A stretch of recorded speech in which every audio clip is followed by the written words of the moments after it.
या महाराष्ट्रामध्ये 60-60, 70-70 माणसं उमेदवार सत्ताधारी पक्षाचे बिनविरोध निवडून येतात.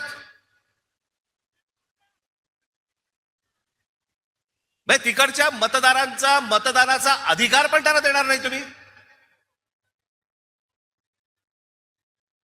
काही वेळेला तर दहशतीतून आणि काही वेळेला जास्तीत जास्त वेळेला तर पैसे. काय आकडे ऐकतोय, कोणाला 1 कोटी, कोणाला 2 कोटी, कोणाला 5 कोटी. आमच्या कल्याण डोंबिवलीच्या तिथे एका काय ते प्रभाग असतात, त्या प्रभागामधल्या 3 जणांना, एका घरातले 3 जण उभे आहेत एका प्रभागात. काय ऑफर झाली असेल तुम्ही कल्पना पण नाही करू शकत. एका प्रभागातल्या 3 जणांना, जे 3 जण एका घरातले आहेत, त्यांना 15 कोटी रुपयाची ऑफर झाली. 15 कोटी. कोणाला 5 कोटी, कोणाला 10 कोटी, कोणाला 2 कोटी. येतात कुठून पैसे?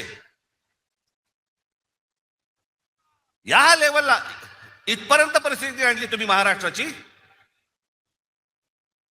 एक तर उभं राहू द्यायचं नाही, माणसं विकत घ्यायची.